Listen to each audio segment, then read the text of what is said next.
Hello everyone, DVS ম্যাডামের ক্লাসে তোমাদের সকলকে স্বাগতম। আমি ডিভিএস ম্যাডাম। আজকে আমাদের আলোচনার বিষয় ক্লাস 8 হিস্ট্রি চ্যাপ্টার 3। চ্যাপ্টার 3 আমরা আলোচনা করছি। চ্যাপ্টার 3 কি পড়তে হবে, ভেতর থেকে কী ধরনের প্রশ্ন আমাদের এসে থাকে, কিভাবে আমরা আনসার করব, প্রতিটা ইম্পর্টেন্ট বিষয় নিয়ে আমি আলোচনা করব। প্রথম থেকে শেষ পর্যন্ত চ্যাপ্টারটা যদি কেউ ভালো করে দেখো, তাহলে যে কোনো প্রশ্ন এলে নিজেরাই নিজেদের মতো করে লিখতে পারবে। শুরু করা যাক। ভিডিওটা বেশির থেকে বেশি লাইক শেয়ার করো। তো চ্যাপ্টারের নাম কি আমাদের? না, ঔপনিবেশিক কর্তৃত্ব প্রতিষ্ঠা। ঠিক আছে, দেখো এই চ্যাপ্টারে সাধারণত আমরা কি পড়বো না, এই চ্যাপ্টারে আমরা ফোর্ট উইলিয়াম কলেজ সম্পর্কে জানবো, ফৌজদারি সম্পর্কে জানবো, নারী শিক্ষার বিস্তার, ঈশ্বরচন্দ্র বিদ্যাসাগর সম্পর্কে জানবো, পাশ্চাত্য শিক্ষার বিস্তার সম্পর্কে আমরা এই চ্যাপ্টার থেকে জানবো। ঠিক আছে, ইংরেজি শিক্ষার বিস্তারও আমরা জানবো। তাহলে এখানে আমাদের কি বলেছে দেখো। সবার আগে এই চ্যাপ্টারে দেখো, ভারতে ব্রিটিশ ইস্ট ইন্ডিয়া কোম্পানির যে কাজকর্ম, সেই কাজকর্ম নিয়ন্ত্রণ করার জন্যে ব্রিটেন সরকার কি করেছিল না, রেগুলেটিং অ্যাক্ট নামে একটি আইনকে পাশ করেছিল। ঠিক আছে, সেটা সময় ছিল কত না 1773 খ্রিস্টাব্দে। ওকে, এই যে রেগুলেটিং অ্যাক্টটা ছিল, আমাদের বেসিক্যালি প্রশ্ন এসে থাকে regulating act is very important প্রশ্ন এবং পরীক্ষায় আসেই এটা। ঠিক আছে, এই যে রেগুলেটিং অ্যাক্টটা ছিল, এই চ্যাপ্টারসটা আমরা পাবো সেটা। এই অ্যাক্টের বেসিক্যালি কিছু উদ্দেশ্য ছিল। কি উদ্দেশ্য আমরা বলতে পারি না, কোম্পানির ওপর যে ব্রিটিশ পার্লামেন্ট এবং যে মন্ত্রিসভা, সেই মন্ত্রিসভার যে প্রাধান্য, সেই প্রাধান্যতা প্রতিষ্ঠা করাই ছিল এই রেগুলেটিং যে অ্যাক্ট আছে তার উদ্দেশ্য বেসিক্যালি। ঠিক আছে, এছাড়া কি ছিল না, মাদ্রাসে, বোম্বাইতে, বাংলায় এগুলো কি কুঠির মধ্যে সম্পর্ক নিরূপণ করো। ঠিক আছে, তাহলে কি বললাম, বাংলা, মাদ্রাস আর বোম্বাই কুঠির মধ্যে একটা সম্পর্ক তৈরি করা। এই যে রেগুলেটিং অ্যাক্টটা ছিল, এই রেগুলেটিং অ্যাক্ট অনুযায়ী কি হয়েছিল না, গভর্নর জেনারেল নামে একটি নতুন পদ তৈরি করা হয়েছিল এবং বাংলার গভর্নরকে ভারতের গভর্নর জেনারেল পদে কিন্তু বসানো হয়েছিল।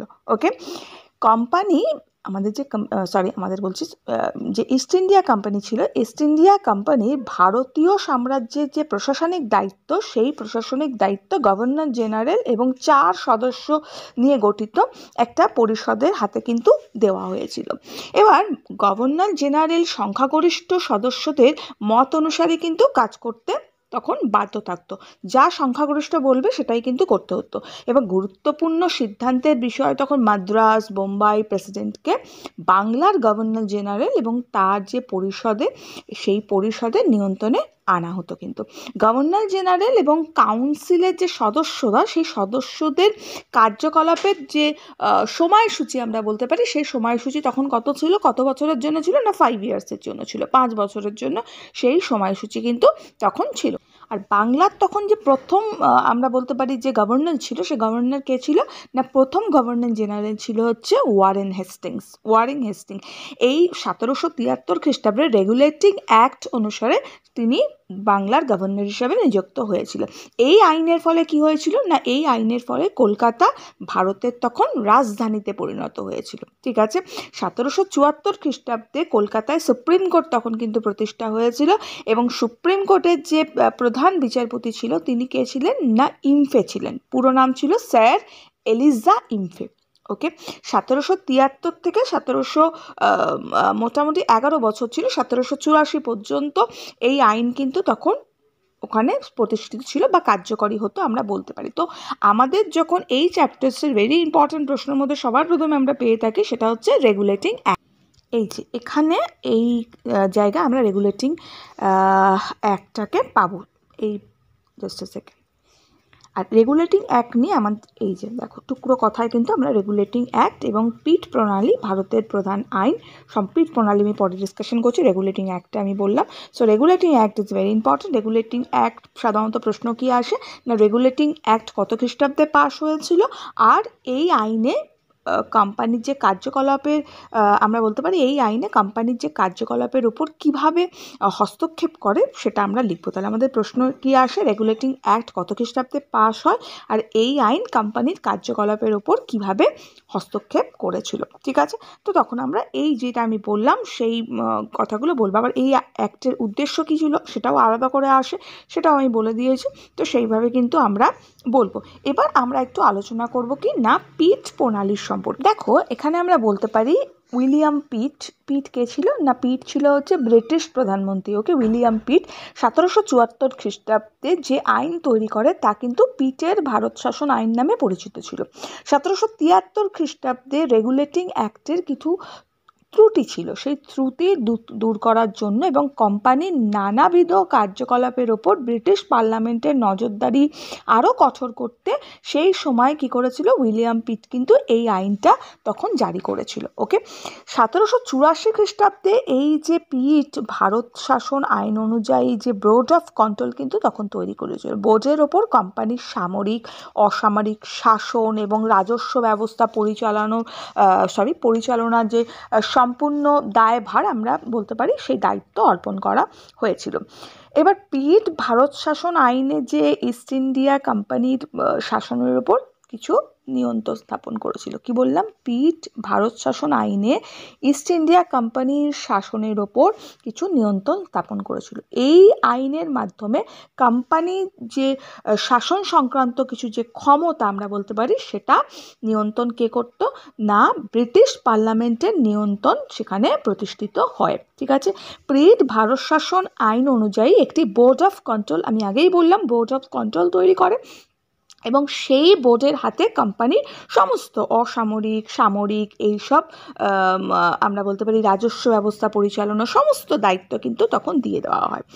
পিট প্রণালী আইনে গভর্নর জেনারেলের ক্ষমতা নির্দিষ্ট করে বলা হয়েছিল যে ভারতে কোম্পানির সমস্ত প্রশাসনিক যারা কর্তা সেই কর্তাই কিন্তু গভর্নর জেনারেলের যে কর্তৃত্ব সেটা মেনে চলতে তারা বাধ্য হবে। ওকে, তো পিটের যে এই ভারত শাসন আইনের দ্বারা কোম্পানির শাসনের উপর কিন্তু নিয়ন্ত্রণ তখন কায়েম করা হয়েছিল। এগুলোই আমরা পিট প্রণালীতে সাধারণত পেয়ে থাকি। ওকে, একটা কথা আমাদের মাথায় রাখতে হবে যে সাধারণত প্রেসিডেন্সি, তারপরে মাদ্রাস প্রেসিডেন্সি, বোম্বাই প্রেসিডেন্সি, এছাড়া বাংলা প্রেসিডেন্সি যেটা আছে সেই প্রেসিডেন্সি, 3টে প্রেসিডেন্সি কিন্তু ইস্ট ইন্ডিয়া কোম্পানি ভারতীয় উপমহাদেশে গঠন করেছিল। ঠিক আছে, ইস্ট ইন্ডিয়া কোম্পানি ছিল মূলত একটা আমরা জানি বাণিজ্যিক সংস্থা ছিল। তারা কি ছিল? বাণিজ্যিক সংস্থা। বাণিজ্য করার জন্যই কিন্তু তারা মাদ্রাজ, বোম্বাই এবং কলকাতায় নিজেদের ঘাঁটি গেড়েছিল বা ঘাঁটি গড়ে তুলেছিল আমরা বলতে পারি। পরে তারা পুরো দেশটাকে কন্ট্রোলে আনে, সেটা পরে। ওকে, এবার বাণিজ্যিক ঘাঁটির নিরাপত্তার সাথে সেখানে তারা কি করেছিল না, সেই বাণিজ্যের যে ঘাঁটিগুলো তাতে যাতে প্রপার সিকিউর থাকে সেই জন্য তারা দুর্গ নির্মাণ করেছিল। ক্রমে ক্রমে ঘাঁটিগুলোর কেন্দ্র হয়ে উঠেছিল এই প্রেসিডেন্সি একটা ব্যবস্থা। তো প্রেসিডেন্সি ব্যবস্থা তা একটু দেখে রাখবে যে মাদ্রাস প্রেসিডেন্সি, বোম্বাই প্রেসিডেন্সি, বাংলা প্রেসিডেন্সিটা কি এটা একটু দেখে নেবে। ওকে, এবার দেখো আমরা এখান থেকে জেনে নিলাম, তাহলে এখান থেকে আমাদের কী কী পড়তে হলো বলে দিলাম। রেগুলেটিং অ্যাক্ট ভালো করে পড়বে, পিট প্রণালী যেভাবে বললাম খুব ইম্পর্টেন্ট পড়বে। নেক্সট আমরা এখানে আসবো, দেখো আমরা পাবো হচ্ছে ওয়ারিং হেস্টিংস এবং লর্ড কর্নওয়ালিস সংস্কার, ভেরি ভেরি ইম্পর্টেন্ট। এখান থেকে আমাদের প্রশ্ন এসে থাকে সাধারণত যে ওয়ারিং হেস্টিংসের যে শাসন ব্যবস্থা সেটার সম্বন্ধে আমাদের কিছু লিখতে দেওয়া থাকে এবং বড় প্রশ্নে সেটা সাধারণত এসে থাকে। খুব ইম্পর্টেন্ট, ভালো করে পড়তে হবে। যেমন আমরা বেসিক্যালি শাসন ব্যবস্থায় কী পেয়ে থাকি, দেখো কিছু সংস্কার কিন্তু ওয়ারিং হেস্টিংসের কিছু সংস্কার ছিল। সেগুলো কি আমরা বলতে পারি, লর্ড ক্লাইভ প্রবর্তিত যে দ্বৈত শাসন, সেই দ্বৈত শাসন ব্যবস্থায় কিছু ত্রুটি দেখা গিয়েছিল আমরা। ওকে, রেগুলেটিং অ্যাক্ট অনুসারে ভারতের ইস্ট ইন্ডিয়া কোম্পানির প্রথম গভর্নর কে ছিলেন, আমি আগেই বললাম ওয়ারিং হেস্টিংস, এবং আলফ্রেড লায়াল। ওকে, তার মতে কিন্তু শাসন সংক্রান্ত ব্যাপারে হেস্টিংস মৌলিক প্রতিভার একটা পরিচয় দিয়েছিল। লর্ড ক্লাইভ প্রবর্তিত দ্বৈত শাসন ব্যবস্থার যে ত্রুটি দেখা দেয়, ফলে গভর্নর নিযুক্ত হয়ে এসে ওয়ারিং হেস্টিংস দ্বৈত শাসন ব্যবস্থার অবসান ঘটাতে তখন একদম উদ্যোগী হয়ে দাঁড়ায়। ওকে, এবার ডাইরেক্টর সভার নির্দেশ অনুসারে হেস্টিংস তখন দ্বৈত শাসন ব্যবস্থা সেই সময় অবসান ঘটিয়েছিল। সেটা সময়টা কত ছিল না 1772 খ্রিস্টাব্দ, সেই সময় দ্বৈত শাসন ব্যবস্থায় তিনি অবসান ঘটায়। ওকে, ওয়ারিং হেস্টিং রাজস্ব আদায় সংক্রান্ত দায়িত্ব কোম্পানি হস্তগত করেন। বাংলা, তারপরে পাটনা, তারপরে এইসব জায়গায় বাংলা পাটনার নায়েব সুবা, মানে আমরা বলতে পারি যথাক্রমে কে ছিল, বাংলা পাটনার নায়েব সুবা তখন ছিল রেজা খা, ওকে, যাকে আমরা মোহাম্মদ রেজা খা বলে থাকি, এবং সিতাব রায়, সেই সিতাব রায়কে কিন্তু পদচ্যুত করা হয়েছিল। বাংলার গভর্নর পরে নিযুক্ত হয়ে হেস্টিংস রাজস্ব সংক্রান্ত গুরুত্বপূর্ণ যে সংস্কার, সেই সংস্কারে করতে তিনি উদ্যোগী হয়েছিলেন। ওকে, রাজস্ব বোর্ড গঠন করে তার উপর দেওয়ানি সংক্রান্ত সকল দায়িত্ব তিনি অর্পণ করেন। মুঘল সাম্রাজ্য বা মুঘল আমল থেকেই কিন্তু ভারতে রাজস্ব ব্যবস্থার সঙ্গে বিচার ব্যবস্থার একটা, আমরা বলতে পারি, ঘনিষ্ঠতা ছিল। হেস্টিংস সবার প্রথমে কি করেছিল না, বাণিজ্যিক কার্যকলাপ থেকে শাসন বিভাগকে সম্পূর্ণ আলাদা করে দিয়েছিল। কি বললাম, বিচার ব্যবস্থা এবং রাজস্ব ব্যবস্থা একসঙ্গে ছিল তো, বা একটা ঘনিষ্ঠভাবে জড়িত ছিল, যেহেতু হেস্টিংস সবার প্রথমে কি করেছিল, শাসন বিভাগকে বিচ্ছিন্ন করে দেয় বাণিজ্যিক বিভাগ থেকে। তার উদ্দেশ্য ছিল কি না, দুটো বিভাগকে সম্পূর্ণ আলাদা করা। তার নির্দেশে কি করেছিল, 10 জন হিন্দু পণ্ডিত হিন্দু আইনবিধি সংকলন করেছিলেন। কিন্তু ফৌজদারের পরিবর্তে আইন শৃঙ্খলা রক্ষার দায়িত্ব প্রদান করা হয় কার হাতে না, ম্যাজিস্ট্রেট পর্যায়ের যে অধিকারী ছিল তাদের হাতে দেওয়া হয়েছিল। এবার ওয়ারিং হেস্টিংস মুঘল আমলের পুলিশ ব্যবস্থা সংস্কার করেন। তিনি বাংলাকে 10টি এবং বিহারকে 8টা ফৌজদারি অঞ্চলে বিভক্ত করেছিলেন। কি বললাম, বাংলাকে কটা, 10টা, এবং বিহারকে 8টা ফৌজদারির ব্যবস্থায় তিনি বিভক্ত করেছিলেন। প্রত্যেক অঞ্চলে থানা প্রতিষ্ঠা করেছিলেন এবং ফৌজদারির শান্তি রক্ষার দায়িত্ব দেয়। 1781 খ্রিস্টাব্দে ফৌজদার পদ বাতিল করে ম্যাজিস্ট্রেট এবং কালেক্টর যারা ছিল, সেই কালেক্টরদের কিন্তু এই দায়িত্বটা বেসিক্যালি দেওয়া হয়েছিল। এছাড়াও আমরা হেস্টিংসের কি পাবো না, আমরা হেস্টিংসের পুলিশি ব্যবস্থা সংস্কার পাবো, বিচার ব্যবস্থার সংস্কার পাবো। দেখো, পুলিশি ব্যবস্থা সম্পর্কে আমাদের কি বলতে পারি, সেখানে কিছু সংস্কার ছিল, যেমন বাংলা বিহার, যে আমি বলেছিলাম এর আগেও যে 10টার 8খানা, বাংলায় 10টা এবং বিহারে 8টা ফৌজদারি জেলায় বিভক্ত করা হয়েছিল, এবং প্রত্যেকটা জেলার যে শান্তি শৃঙ্খলা সেটা যেন প্রপারলি বজায় থাকে, সেটার জন্য কি নিয়োগ করা হয়েছিল না, একজন ফৌজদারিকে নিয়োগ করা হয়েছিল, এবং তার অধীনেই কয়েকজন কি থাকতো না, কয়েকজন সিপাহী রাখা হতো কিন্তু।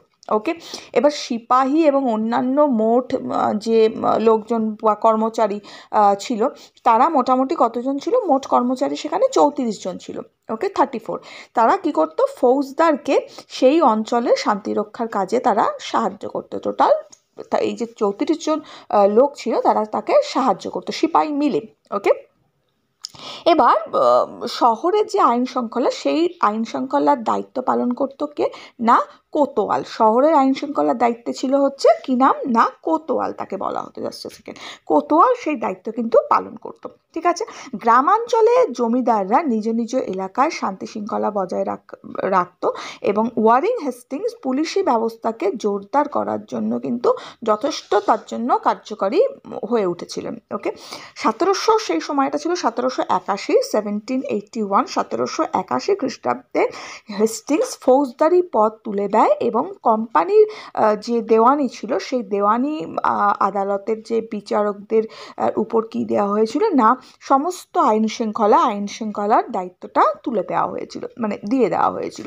এবার কিছু সংখ্যক সেখানে সেপাই ছিল, তারপরে যারা কেরানি বলা হয়, কেরানি ছিল, তারা কিন্তু তাদেরকে কাজে সাহায্য করতো, সেই যে আদালতের যে বিচারক তাদেরকে সাহায্য করতো তারা। ঠিক আছে, কালেক্টরদের অধীনে শান্তি শৃঙ্খলার জন্য কিছু আমরা বলতে পারি বরকন্দাজ বাহিনী গঠন করা হয়েছিল। কালেক্টরদের অধীনে ছিল, তারা শান্তি শৃঙ্খলার জন্য বরকন্দাজ বাহিনী ছিল, এবং তারা বেতন পেত, তার জন্য তাদেরকে বেতন দেওয়া হতো। ঠিক আছে, এইভাবে পুলিশি ব্যবস্থা তিনি কন্ট্রোলে এনেছিলেন, বা পুলিশি ব্যবস্থার সংস্কার তিনি করেছিলেন।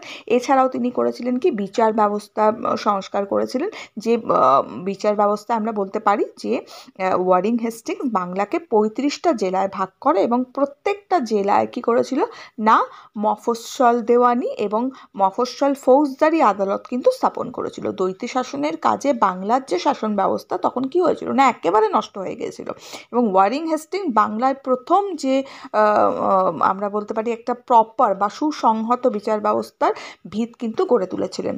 ওকে, এই সময় ওয়ারিং হেস্টিংস তখন বাংলাকে 35টা ভাগে ভাগ করে এবং ফৌজদারি আদালত স্থাপন করেছিল। ঠিক আছে, এবার মফস্বল দেওয়ানি এবং মফস্বল ফৌজদারি আদালতে রায়ের বিরুদ্ধে অ্যাপিল করার জন্য কলকাতায় তখন সদর দেওয়ানি আদালত এবং মুর্শিদাবাদের সদর নিজামত আদালত স্থাপন করা কিন্তু হয়েছিল। কি বললাম, কলকাতায় সদর দেওয়ানি আদালত এবং মুর্শিদাবাদের সদর নিজামত আদালত তখন স্থাপন করা হয়েছিল।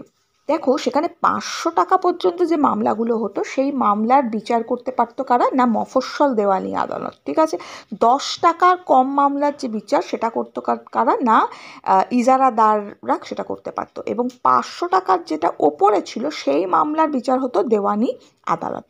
ঠিক আছে, এবার জেলার যে কালেক্টর সেই কালেক্টর জেলার যে দুটো আদালত সেই উভয় আদালতেই কিন্তু হিন্দু পণ্ডিত এবং কাজীর সাহায্য নিয়ে বিচার কার্য পরিচালনা করত। ঠিক আছে, সদর দেওয়ানি আদালতে গভর্নর এবং তার যে কাউন্সিলের দুজন সদস্য তারা কিন্তু বিচার কার্য পরিচালনা করতো। এগুলো মনে রাখবে, সদর দেওয়ানি আদালতে গভর্নর এবং তার কাউন্সিলের দুজন সদস্য বিচার ব্যবস্থা পরিচালনা করত। আর সদর নিজামত আদালতের প্রধান বিচারক ছিলেন কে নবাব। নবাবের যে প্রতিনিধি প্রধান কাজী তারপরে মুফতি বলা হয়, সেই মুফতি বিচার কার্যের দায়িত্ব পালন করত। গভর্নর জেনারেল এই আদালতের যে কাজকর্ম সেটা কিন্তু তিনি নিজের আওতাতেই রাখতেন বা নিজে দেখাশোনা করত।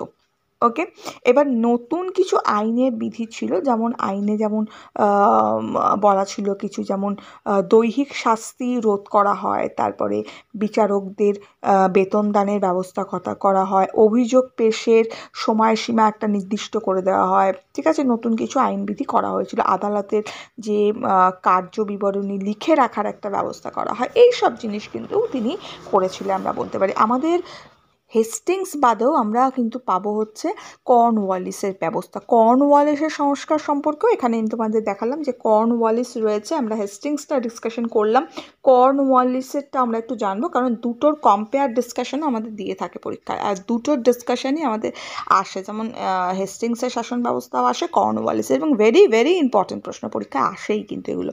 তো যাই হোক, আমরা এখানে বলতে পারি কর্নওয়ালিসের গভর্নর যে ছিল লর্ড কর্নওয়ালিস, সেই বিচার ব্যবস্থার ক্ষেত্রে কিছু সংস্কার তিনি করেছিলেন।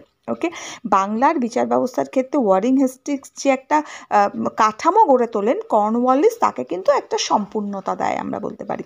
ঠিক আছে, তার কিছু উদ্দেশ্য ছিল। প্রথমত মুসলিম আইনের যে ত্রুটি, সেই ত্রুটি দূর করে বিচার ব্যবস্থা ইউরোপীয় চিন্তাধারার একটা মানে ছাপ ছাড়তে চেয়েছিল, ইউরোপীয় চিন্তাধারার একটা প্রতিফলন ঘটায়। ওকে, বিচার ব্যবস্থার উন্নতি এবং আধুনিকীকরণ কিন্তু তিনি করেছিলেন। বিচার ব্যবস্থা ইউরোপীয় বিচারকদের কর্তৃত্ব প্রতিষ্ঠা করেছিল। ঠিক আছে, এবার কর্নওয়ালিস কলকাতা, মুর্শিদাবাদ, পাটনা, ঢাকা, এই যে 4টে যে প্রদেশ ছিল সেই 4টে প্রদেশের দেওয়ানির আদালত কিন্তু স্থাপন করেন। এই আদালতের রায়ের বিরুদ্ধে সদর দেওয়ানি আদালতের অ্যাপিল করা যেত।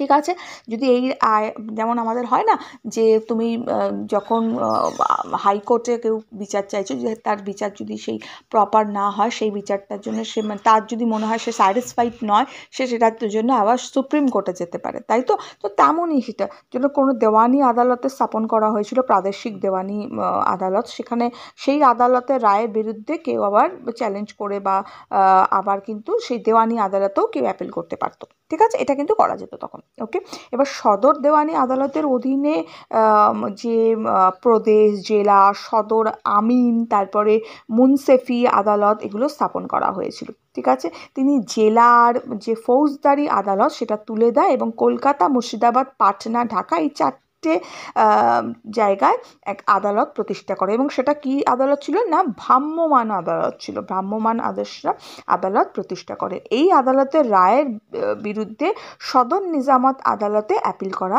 যেত। কিন্তু সদর নিজামত আদালত মুর্শিদাবাদ থেকে কলকাতায় স্থানান্তরিত করা হয়। ওকে, এবার যে গভর্নর জেনারেল সদর দেওয়ানি আদালতের যে বিচার কার্য সেটা পরিচালনা করত। জেলার দেওয়ানি আদালতের যে জজ, সেই জজ পদাধিকারী ইংরেজ যে বিচারক, সেই বিচার কার্য দেখত বেসিক্যালি। ঠিক আছে, এবার নিজামাতের ক্ষেত্রে আমরা বলতে পারি যে সদর নিজামাত আদালতে গভর্নর জেনারেল বিচার কার্য পরিচালনা করত। ঠিক আছে, এবং প্রাদেশিক আদালতে কাজী আর মুস্তিফের সঙ্গে নিয়ে দুজন ইংরেজ বিচারক বিচার কার্য দেখত। কাকে নিয়ে না, কাজী আর মুফতি যাকে বলা হয়। ঠিক আছে, কাজী আর মুফতিকে নিয়ে দুজন যে ইংরেজ ছিল তারা বিচার কার্য দেখতো। তো এই জিনিসগুলো কিন্তু আমাদের ভালো করে একটু পড়তে হবে। এবার দুটো বিচার যে লর্ড কর্নওয়ালিসলি আর হচ্ছে লর্ড ওয়ারিং হেস্টিংস, এদের যে বিচার ব্যবস্থা, সেই বিচার ব্যবস্থা কিছু তুলনামূলক আমরা আলোচনা একটু করে নেবো, কারণ আমাদের আসে এই যেমন এই যে এদের যে সংস্কারগুলো, সেই সংস্কারগুলোর প্রভাবে ভারতীয়দের উপর কেমন প্রভাব পড়েছিল, তাদের মিল কি আছে, এগুলো আমাদের সাধারণত এসে থাকে।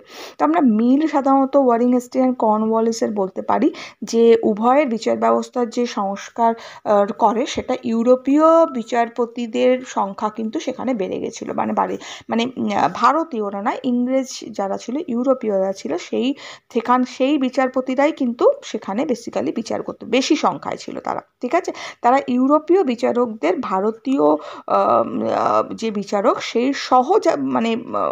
সঙ্গে হেল্প করার জন্য নিয়েছিল, কিছু লোককে নিয়ে তারা কিন্তু বিচার কার্য চালাতো। তারা যে ভারতীয় সহকারীদের উপর নির্ভরশীলতার অবসান ঘটাতে বেসিক্যালি চেয়েছিল, মানে ভারতীয়দের যে প্রাধান্য সেটা কিন্তু তারা কমিয়ে দিতেই চেয়েছিল, আমরা এক কথায় বলতে পারি। ওকে, এবার এই উভয় যে হেস্টিংস আর কর্নওয়ালিস, ঠিক আছে, উভয়ের ক্ষেত্রেই আইনগুলো বিধিবদ্ধ করতে সচেষ্ট হয়েছিল। ওয়ারিং হেস্টিংস হিন্দু আইন, মুসলিম আইনগুলো পৃথকভাবে সংকলন করে, পরে তিনি এগুলোকে ইংরেজিতে অনুবাদ করে। কর্নওয়ালিসও আইনগুলোকে সংকলন করে এবং বিধিবদ্ধ আইন চালু করে কিন্তু। ঠিক আছে, উভয়ে কিন্তু সব আদালতগুলিতে একই নিয়মে আনার পক্ষপাতী ছিল। এগুলো হচ্ছে মিল। এবং অমিলে আমরা কি বলতে পারি, অমিলে বলতে পারি যে হেস্টিংসের যে আদালত ছিল সেটা ভ্রাম্যমাণ ছিল, ভ্রাম্যমাণ আদালত স্থাপন করেছিল, এবং কর্নওয়ালিস যেটা ছিল হেস্টিংস যেটা ছিল সেটা তিনি ভ্রাম্যমাণ আদালত স্থাপন কিন্তু করেনি বা স্থাপনের কথা চিন্তাও করেনি। কিন্তু কর্নওয়ালিসের ক্ষেত্রে আমরা দেখেছি যে চারটেই কিন্তু তার ভ্রাম্যমাণ আদালত ছিল। কোথায় কোথায় একটু আগেও ডিসকাশন করলাম যে চারটে ভ্রাম্যমাণ আদালত ছিল, কলকাতাতে, পাটনাতে, মুর্শিদাবাদে আর ঢাকাতে চারটে ভ্রাম্যমাণ আদালত কিন্তু তিনি স্থাপন করেছিল। ওকে, এবার সদর দেওয়ানি এবং সদর নিজামাত আদালত স্থাপন করে হচ্ছে ওয়ারিং হেস্টিংস, আর লর্ড কর্নওয়ালিস কি করেছিল না, কলকাতা, পাটনা, ঢাকা, মুর্শিদাবাদে চারটে প্রাদেশিক আদালত স্থাপন করেছিল। বিচার এবং শাসন ব্যবস্থা বা শাসনের উন্নতির জন্য বাংলাকে 35টা ভাগে কিন্তু হেস্টিংস ভাগ করেছিল। ওকে, আর কর্নওয়ালিস এইরকম কোনো কিন্তু বিভাজন করেনি।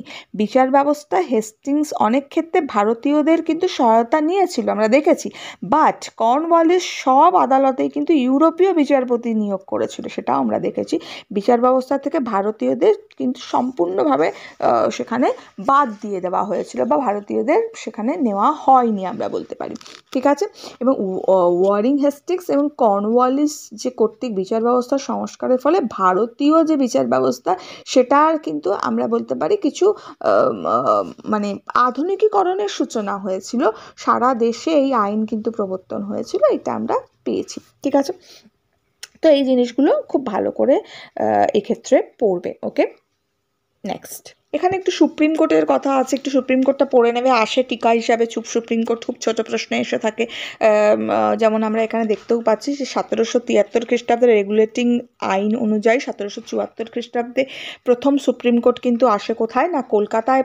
সুপ্রিম কোর্টটা বেসিক্যালি হয়, এবং সুপ্রিম কোর্টের যে নিয়োজিত একজন প্রধান বিচারপতি এবং 3জন আমরা বলতে পারি মানে অর্ধস্তন বিচারপতি কেবলমাত্র ভারতে থাকা ব্রিটিশ নাগরিকদেরই বিচার করবে বলে স্থির করা হয়। তবে খুব অল্প সময়ের মধ্যেই সুপ্রিম কোর্টের সঙ্গে কোম্পানির বিরোধ দেখা দিয়েছিল। ওকে, এটা একটু সুপ্রিম কোর্ট সম্বন্ধে একটু পড়ে নেবে, ছোট প্রশ্ন সাধারণত এসে থাকে।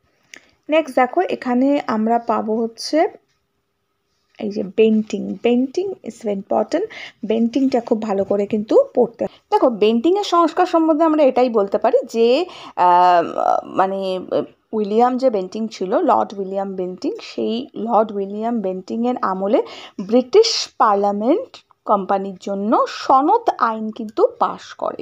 এবার কোম্পানি সেই সময় বাণিজ্যিক প্রতিষ্ঠান থেকে কি করে না, বাণিজ্যিক প্রতিষ্ঠান থেকে রাজনৈতিক প্রতিষ্ঠানে কিন্তু পরিণত হয়। কোম্পানি সেই সময় কি হয়েছিল, প্রথমে কি করেছিল না বাণিজ্য করার জন্য এসেছিল, কিন্তু বাণিজ্য প্রতিষ্ঠান থেকে সেই সময় সম্পূর্ণ রাজনৈতিক প্রতিষ্ঠানে কিন্তু পরিণত হয়। বেন্টিং তার কার্যবাহিনী পরিষদের সদস্য সংখ্যা তখন বৃদ্ধি করে এবং টমাস ব্যাবিংটন মেখলে প্রথম আইন সদস্য হন। কি হন প্রথম আইন সদস্য তখন না, টমাস ব্যাবিংটন মেখলে প্রথম আইন সদস্য হয়। ইংল্যান্ডে গড়ে ওঠা যে আমরা বলতে পারি যে উদারনীতিবাদের যে ভারতীয় রূপকার, সেই উদারনীতিবাদের ভারতীয় রূপকার ছিলেন লর্ড বেন্টিং। ওকে, এবং ভারত ইতিহাসে তার যে শাসনকাল, সেই শাসনকাল যথেষ্ট একটা উজ্জ্বলময় অধ্যায় ছিল বলে আমরা বলতে পারি। ওকে, বেন্টিং জেলা ম্যাজিস্ট্রেট এবং কালেক্টর পদগুলো সমান করে দেন। কি বললাম, বেন্টিং জেলা ম্যাজিস্ট্রেট এবং কালেক্টর পদগুলোকে সমান করে দেন। কয়েকটা জেলায় নিয়ে বিভাগ এবং কয়েকটা বিভাগকে দায়িত্ব দেয় হচ্ছে কমিশনারকে, বা বিভাগ বা আমরা ডিভিশন বলতে পারি। ডিভিশনের দায়িত্ব দেয় কাকে না, কমিশনারকে। ওকে, জেলা ম্যাজিস্ট্রেট জজ পুলিশ আধিকারিকদের কাজের তত্ত্বাবধান করতোকে না, কাজের যে তত্ত্বাবধান সেটা মেনটেন করতে হচ্ছে গভর্নর জেনারেল নিজের স্বয়ং মেনটেন করতে। ওকে, শাসন ব্যবস্থার ক্ষেত্রে আরেকটা ইম্পর্টেন্ট জিনিস বেন্টিং করেছিল। কি করেছিল না, আগে তো ভারতীয়দের কোনো সরকারি উচ্চ পদে নিয়োগ করা হতো না, কিন্তু বড়লাট যে বেন্টিং ছিল সে সেই বিধিনিষেধ সমস্ত তুলে দেয়, সেই বৈষম্যতা আমরা বলতে পারি তুলে দিয়ে ভারতীয়দেরও কিন্তু উচ্চ পদে নিয়োগের ব্যবস্থা করেছিল। ঠিক আছে, এবার লর্ড কর্নওয়ালিসের সময় তৈরি করা যে ফৌজদারি যে দণ্ডবিধি আমরা বলতে পারি, সেই দণ্ডবিধি, তারপরে হিন্দু বিধি, এগুলো যেগুলো ছিল, এই আইনগুলো বেন্টিং সংকলন করে, কিন্তু তার উদ্যোগেই ভারতীয় দণ্ডবিধি প্রবর্তিত হয়েছিল। ঠিক আছে, এইটা হচ্ছে বিচার ব্যবস্থার মধ্যে আমরা দেবো, যখন বিচার ব্যবস্থা আমাদের লিখতে দেবে তখন দেবো। শাসন ব্যবস্থা আগে যেগুলো বললাম সমস্ত। বিচার ব্যবস্থার ক্ষেত্রে আমরা দেবো হচ্ছে কর্নওয়ালিসের সময় থেকে যে ফৌজদারি দণ্ডবিধি ছিল বা হিন্দু বিধি ছিল, সেই আইনগুলোকে বেন্টিং সংকলন করে। ঠিক আছে, এবং তার উদ্যোগেই কিন্তু ভারতীয় দণ্ডবিধি প্রবর্তিত হয়েছিল। তিনি প্রাদেশিক অ্যাপিল আদালত এবং ভ্রাম্যমাণ আদালত তখন তুলে দেয়, এবং তার বদলে তিনি এলাহাবাদে কি করেছিল না, দেওয়ানি, সর্বোচ্চ দেওয়ানি এবং ফৌজদারি আদালত গঠন করে। আদালতের যে কাজ ছিল সেটা ইংরেজি ভাষাতে তিনি চালু করে, আগে সেটা ফরাসি ভাষায় হতো, তিনি ইংরেজি ভাষাতে সেই কাজকর্মটা চালু করে। ঠিক আছে, এবার এছাড়াও কি করেছিল না, ভারতীয়দের দেওয়ানি মামলার বিচারক পদ নিয়োগ করে কাকে, ভারতীয় দেওয়ানি মামলার বিচারক পদে নিয়োগ করেন বেন্টিং। ঠিক আছে, এবার জেলা জজের নাম বদলে তখন দেওয়া হয় কি না, সেশন জজ, জেলা জজের নাম বদলে দিয়ে দেওয়া হয়। তো এই কাজগুলো বেন্টিং করেছিল। এবং আমরা এটাও প্রশ্ন আমাদের আসে যে একজন সংস্কারক হিসেবে বেন্টিংয়ের ভূমিকা কী ছিল। খুব ইম্পর্টেন্ট, সংস্কারক হিসেবে বেন্টিংয়ের ভূমিকা। যেমন আমরা এখানে বলতে পারি যে একজন উদারবাদী শাসক ছিল বেন্টিং। ঠিক আছে, ইংল্যান্ডে যে হিতবাদী দর্শন দ্বারা প্রভাবিত হয়ে ভারতীয় জনগণের সার্বিক উন্নতি এবং মঙ্গলের জন্য তিনি কিছু, যেমন বিচার ব্যবস্থা, তারপরে কিছু অর্থনীতি, শিক্ষা, সমাজ, সব ক্ষেত্রে সবাই যে খারাপ ছিল সেটা নয়, কিছু ভালো মানুষও ছিল, তো যেমন তিনি ছিলেন তার মধ্যে, ঠিক আছে।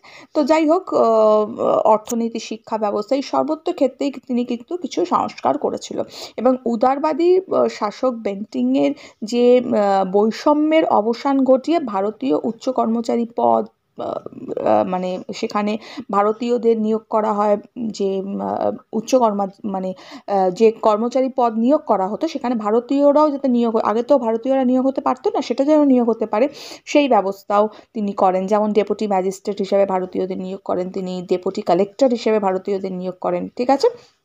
এবং বেন্টিংয়ের শাসনকালে যে আইন তৈরি করা হয় সেখানে বলা হয় যে ব্রিটিশ কোম্পানির কর্মচারী নিয়োগের পদের ক্ষেত্রেও জাতি ধর্ম কোনো কিছু দেখা হবে না, জাতি ধর্ম বর্ণ নির্বিশেষে সবাই সুযোগ পাবে, ঠিক আছে। এইটা কিন্তু তিনি বলেন শাসন ব্যবস্থার ক্ষেত্রে। বেন্টিংয়ের শাসনকালে ব্রিটিশ পার্লামেন্ট কোম্পানির জন্য সনদ আইন প্রবর্তন করে এবং তিনি কার্যবাহিনী পরিষদের সদস্য সংখ্যাও কিন্তু তখন বৃদ্ধি করে। এছাড়াও আমরা এখানে কি পাবো, এছাড়াও বিচার ব্যবস্থার ক্ষেত্রেও তার কিছু কর্ম ছিল, যেমন আমরা বলতে পারি লর্ড বেন্টিংয়ের উদ্যোগে ভারতীয় যে দণ্ডবিধি সেটা প্রবর্তন করা হয়েছিল, তিনি ভ্রাম্যমাণ আদালত তুলে দিয়েছিল, প্রশাসনিক অ্যাপিল আদালত তুলে দেয় এবং তার পরিবর্তে এলাহাবাদের সর্বোচ্চ দেওয়ানি এবং ফৌজদারি আদালত তিনি প্রতিষ্ঠা করেন। উচ্চ আদালতগুলোতে যাবতীয় কাজকর্ম ফরাসিদের পরিবর্তে ফরাসি ভাষার পরিবর্তে ইংরাজি ভাষায় তিনি চালু করেন, এগুলো তিনি করেছিলেন। অর্থনৈতিক ক্ষেত্রেও কিছু করেছিলেন, সেগুলো লিখতে হবে। যেমন আমরা বলতে পারি বেন্টিংয়ের শাসনকালে কোম্পানির যে বার্ষিক কর, সেই কোম্পানির বার্ষিক করের ঘাটতি পূরণের জন্য তিনি কর্মচারীদের বেতনের পরিমাণ কিন্তু তখন হ্রাস করেন, ওকে। এবং মাদ্রাসে রায়তাওয়ারি বন্দোবস্ত প্রবর্তনের মাধ্যমে তিনি ভূমি রাজস্ব বৃদ্ধি করেন, ওকে। সমাজ সংস্কার কিছু করেছিলেন, সমাজ সংস্কারের মধ্যে তো ভেরি ভেরি ভেরি ইম্পর্টেন্ট এবং সবচেয়ে একটা গুরুত্বপূর্ণ সংস্কার তিনি করেছিলেন, সতীদাহ প্রথার মতো একটা জঘন্য প্রথাকে তিনি রোধ করেছিলেন, ঠিক আছে। আমরা বলতে পারি লর্ড যে বেন্টিং ছিলেন তিনি 1829 খ্রিস্টাব্দে সতীদাহ প্রথা তিনি রোধ করেছিলেন, ঠিক আছে। এর চেয়ে বড় আর কি হতে পারে। তো যাই হোক, এগুলো তিনি করেছিলেন, এইসব সংস্কারগুলো কিন্তু তার সময় হয়েছিল। তো আমাদের সংস্কারক হিসাবে লর্ড বেন্টিংয়ের ভূমিকা বললে আমরা এই জিনিসগুলোকে তখন হাইলাইট করব বা তুলে ধরবো। নেক্সট আমরা আসবো হচ্ছে সামরিক বাহিনীটা একটু দেখে নেবে, আমলাতন্ত্র, হ্যাঁ এটাও একটু ইম্পর্টেন্ট। আচ্ছা, আমলাতন্ত্র বলার আগে আমি একটু সিভিল সার্ভিস সম্পর্কে বলে নিই, তারপরে আমি একটু আমলাতন্ত্রে যাব। দেখো, সিভিল সার্ভিস নিয়ে আমি একটু বলবো, সেটা হচ্ছে কর্নওয়ালিসের আমলাতন্ত্রকে সংগঠিত করার জন্য এবং কোম্পানির যে প্রশাসনকে সেটা দুর্নীতিমুক্ত করার জন্য সিভিল সার্ভিস ব্যবস্থা চালু করেছিল। কর্নওয়ালিসের যে উপলব্ধি, সেই কর্নওয়ালিসের উপলব্ধি অনুযায়ী বা কর্নওয়ালিস উপলব্ধি করেছিল যে কর্মচারীদের উপযুক্ত বেতন যদি না দেওয়া হয় তাহলে তাদের কাছ থেকে কিন্তু আমরা প্রপার কাজকর্ম আশা করতে পারি না, বা তাদের কাছ থেকে আমরা সততা আশা করতে পারি না, দক্ষতা আশা করতে পারি না। তো সেটা দেওয়ার কিন্তু তিনি ব্যবস্থা করেছিল। সিভিল সার্ভিস ব্যবস্থাকে সঠিকভাবে সংগঠিত করতে এবং কর্মচারীরা যাদের দুর্নীতিমুক্ত থাকে সেই দুর্নীতিমুক্ত রাখতে তিনি কর্মচারীদের ব্যক্তিগত যে বাণিজ্য, তারপরে উপহার, সেগুলো নেওয়া কিন্তু তিনি বন্ধ করে দেন, ঠিক আছে। এগুলো তিনি করেছিল। প্রশাসনিক কাজে ভারতীয়দের সততা এবং দক্ষতা সম্পর্কে লর্ড কর্নওয়ালিস অত্যন্ত একটা খারাপ মানসিকতা আমরা বলতে পারি পোষণ করত। তাই সিভিল সার্ভিস ব্যবস্থায় তিনি ইউরোপীয়দের নিয়োগ নীতি কিন্তু গ্রহণ করেছিল। এবার আমরা আমলাতন্ত্রে কি বলতে পারি, দেখো আমলাতন্ত্রের আমরা বলতে পারি যে বাণিজ্যিক কাজের জন্য ইস্ট ইন্ডিয়া কোম্পানি বিভিন্ন কর্মচারী নিয়োগ করত। বাংলাদেশে প্রভুত্ব প্রতিষ্ঠা করতে এইসব কর্মচারীরাই প্রশাসনিক যে কাজ, সেই প্রশাসনিক কাজে নিযুক্ত হয়। ফলে কার্যক্ষেত্রে বিভিন্ন অসুবিধা দেখা দেওয়ায় কোম্পানির প্রশাসনিক কর্মচারী নিয়োগ হয়, ফলে সিভিল সার্ভিস ব্যবস্থার সূচনা হয়। সিভিল সার্ভিসের প্রথম পর্যায়ে আমরা বলতে পারি কি না, ব্রিটিশ যে রাজনীতিকরা এবং জনগণ ইস্ট ইন্ডিয়া কোম্পানির শাসনকে ব্যবসায়ীদের শাসন বলে কিন্তু তখন একটা বিদ্রুপ করেছিল। ওকে, 1784 খ্রিস্টাব্দে পিটের ভারত আইন এবং 1796 খ্রিস্টাব্দের সনদ আইনে ভারতীয় যে আমলাতন্ত্র, সেই আমলাতন্ত্রের দক্ষতা, গুণমান এগুলোর বৃদ্ধির কথা কিন্তু বলা হয়েছে। ফলে কোম্পানির যে ডাইরেক্টর সভায় সুপারিশ ক্রমে ইংল্যান্ড থেকে রাজকর্মচারী বা সিভিল সার্ভেন্ট নিয়োগের ব্যবস্থা করা হয়। ঠিক আছে, এবার আমরা এখানে সিভিল সার্ভেন্টের ক্ষেত্রে কি বলতে পারি না, কোম্পানির ডাইরেক্টর সভায় সুপারিশক্রমে কর্মচারী নিয়োগের ব্যবস্থা বন্ধ হয় এবং এর বদলে যোগ্যতার ভিত্তিতে কর্মচারী নিয়োগের ব্যবস্থা বা আমরা বলতে পারি যে মানে সিভিল সার্ভিস একটা মানে যোগ্যতার ভিত্তিতে কর্মচারী নিয়োগের ব্যবস্থা কিন্তু তখন চালু করা হয়। এক বিশেষ নিয়োগ ব্যবস্থার মাধ্যমে এই রাজকর্মচারীরা ভারতীয় আমলাতন্ত্রের ভিত্তি প্রতিষ্ঠা করেন। তারাই ছিল আইসিএসের পূর্বসূরি। ঠিক আছে, এবার লর্ড কর্নওয়ালিসের এই ব্যবস্থা তখন চালু করেন। এর জন্য তিনি আইসিএসের জনক হিসাবে পরিচিত হয়েছিল। ঠিক আছে, এইভাবেই আমরা বলতে পারি, এইভাবেই জেলা ম্যাজিস্ট্রেট, কালেক্টর, জজ, পুলিশ কর্তা এগুলো নিয়োগ করা হয় এবং ইংল্যান্ডের এইসব কর্মচারীদের ভারতের যে সমাজ সংস্কৃতি, সেই সমাজ সংস্কৃতি সম্পর্কে শিক্ষাদানের জন্য লর্ড ওয়েলেসলি কলকাতায় ফোর্ট উইলিয়াম কলেজ তখন প্রতিষ্ঠা করে। ওকে, এই জিনিসগুলো আমরা একটু ভালো করে বলবো, এইভাবে এগুলো একটু পড়বে। এরপর একটু মেকলের প্রতিবেদন যেটা আছে, মেকলে প্রতিবেদন, তারপর চার্লস উডের প্রতিবেদন, এগুলো ইম্পর্টেন্ট, একটু পড়ে নেবে। মেকলের প্রতিবেদনে একটু এইভাবে পড়বে। দেখো, মেকলের যে প্রতিবেদন ছিল সেই প্রতিবেদনে কিছু উদ্দেশ্য ছিল বা কিছু বক্তব্য তিনি রাখে। মেকলে প্রতিবেদনটা কি না, ভারতে বড়লাট বেন্টিংয়ের আইন সচিব যে ছিল কে না, টমাস ব্যাবিংটন। আমি আগেও বলেছি টমাস ব্যাবিংটন।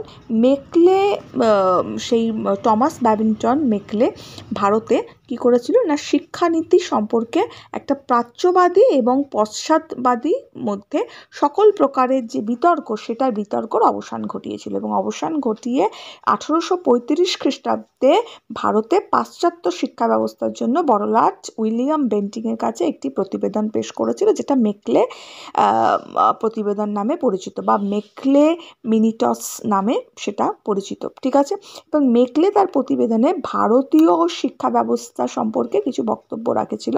যেমন আমরা বলতে পারি যে মেকলের বক্তব্য অনুযায়ী ভারতবর্ষে একমাত্র পাশ্চাত্য শিক্ষা প্রসারের মাধ্যমে ভারতীয় জনগণের মধ্যে প্রকৃত জ্ঞানের উন্মেষ ঘটবে কিন্তু। ঠিক আছে, এটা তিনি মনে করতেন। এবার তিনি আরও বলেন যে পাশ্চাত্য শিক্ষাকে ভারতবর্ষে উচ্চবিত্ত এবং মধ্যবিত্ত জনগণের মধ্যে ছড়িয়ে দিলে ক্রমে কিন্তু সেটা ধীরে ধীরে ছড়িয়ে পড়বে আরও। ঠিক আছে, ক্রমে সেটা কি হবে না, ক্রমে সেটা সাধারণ মানুষের কাছে সেটা পৌঁছে যাবে। ওকে, এবং ব্রিটিশরাই কিন্তু জাতিগতভাবে উন্নত এবং তাদের হাত ধরেই ভারতের আধুনিকতা সম্ভব। ওকে, এই কথাগুলো হয়েছিল। ঠিক আছে, এবার উদ্যোগ কি নিয়েছিল না, টমাস মেকলে তার প্রতিবেদনের ফলে লর্ড উইলিয়াম বেন্টিং 1835 খ্রিস্টাব্দে ইংরেজি শিক্ষাকে সরকারি শিক্ষানীতি হিসাবে ঘোষণা করলে ভারতে পাশ্চাত্য শিক্ষার সূচনা হয়েছিল। ওকে, এইটা কিন্তু ইম্পর্টেন্ট, মেকলের প্রতিবেদন, খুব ভালো করে এটা একটু পড়বে। ওকে, নেক্সট আমরা পাবো হচ্ছে উডের প্রতিবেদন, এটাও একটু দেখে নেবে। উডের প্রতিবেদনের কী ছিল না, 1854 খ্রিস্টাব্দে জুলাই মাসে যে বোর্ড অফ কন্ট্রোলের সভাপতি ছিল চার্লস উড। ওকে, তো চার্লস উড ভারতে পাশ্চাত্য শিক্ষার প্রসারের জন্য একটা নির্দেশনামা প্রকাশ করেছিল, সেটাই উডের প্রতিবেদন। এখানে কি বলা ছিল না, এই উডের প্রতিবেদনে ভারতীয় শিক্ষা ব্যবস্থা সম্পর্কে কিছু কথা বলা ছিল, যেমন কলকাতা, বোম্বাই, মাদ্রাস এই তিনটি জায়গাতে একটি করে বিশ্ববিদ্যালয় প্রতিষ্ঠা করা হবে। প্রাথমিক থেকে বিদ্যালয় স্তর পর্যন্ত একটি সুগঠিত শিক্ষা কাঠামো গড়ে তোলার ব্যবস্থা করা হবে। দেশীয় ভাষার মাধ্যমে শিক্ষা প্রদানের কথাও কিন্তু বলা হয়েছিল সেখানে। ঠিক আছে, উডের প্রতিবেদনের ফলে কি হয়েছিল, বড়লাট যে লর্ড ডালহৌসি, তিনি 1855 খ্রিস্টাব্দে কলকাতা, বোম্বাই আর পাঞ্জাবের শিক্ষা দপ্তর প্রতিষ্ঠা করে এবং 1857 খ্রিস্টাব্দে কলকাতা, বোম্বাই আর মাদ্রাসে বিশ্ববিদ্যালয় প্রতিষ্ঠা হয় এবং ভারতের উচ্চ বিদ্যালয়ের সংখ্যা বৃদ্ধি পায় এবং দেশের বিভিন্ন অঞ্চলে অনেকগুলো প্রাথমিক বিদ্যালয় কিন্তু তখন গড়ে ওঠে। ঠিক আছে, এগুলো একটু ভালো করে পড়ে নেবে। নেক্সট আমাদের আসবে জমি জরিপ। এটা নিয়েও প্রশ্ন আসে, জমি জরিপ আর রাজস্ব নির্ণয়। দেখো জমি জরিপ সম্পর্কে আমরা বলতে পারি যে আমাদের প্রশ্ন সাধারণত এসে থাকে যে জমি জরিপের জন্য যে ব্যবস্থাগুলো গ্রহণ করা হয়েছিল সেগুলো লেখো। দেখো আমরা এখানে বলতে পারি যে যে ব্যবস্থা গ্রহণ করা হয়েছিল সাধারণত পলাশির যুদ্ধের পর ব্রিটিশ কোম্পানি মির্জাফরকে বাংলার নবাব পদে বসিয়েছিল এবং কোম্পানির প্রতি যে কৃতজ্ঞতা স্বরূপ বাংলার নবাব তখন কি করেছিল না কোম্পানিকে কলকাতার থেকে কুলপি পর্যন্ত 24টা পরগনার জমিদারি প্রদান করে। ওকে, তখন ছিল ক্লাইভের নাম জানো না কেউ এমন নেই, ক্লাইভ ছিল, রবার্ট ক্লাইভ নতুন জমিদারি এলাকার যে মাপঝোঁকের ব্যবস্থা করে এবং 1760 খ্রিস্টাব্দে ফ্র্যাঙ্কল্যান্ড নতুন 24 পরগনায় জমি জরিপের কাজ শুরু করে। ঠিক আছে, তার মৃত্যুর পর এই কাজ কিন্তু শেষ করেছিল আরেকজন, তার নাম ছিল হগ ক্যামেরন করেছিল এটা। ঠিক আছে, এবার 1767 খ্রিস্টাব্দে ব্রিটিশ কোম্পানি ভারতের যে জমি জরিপ বিভাগের যে প্রধান ছিল যাকে বলা হয় সেই প্রধান পদে কিন্তু জেমস রেনেলকে নিয়োগ করে এবং জেমস রেনেল বাংলার নদীপথে জরিপ করে মোট 16টি মানচিত্র তৈরি করেছিল। ঠিক আছে, তো এইভাবে আমরা একটু এই ব্যবস্থাগুলো নিয়ে আলোচনা করব। তারপরে এখান থেকে আমরা বলতে পারি যে বাংলায় যে জমি 1764 খ্রিস্টাব্দে বাংলায় যে জমি জরিপ করে সেই রাজস্ব নির্ণয় বিষয়ে কোম্পানি তখন তৎপর হয়ে ওঠে।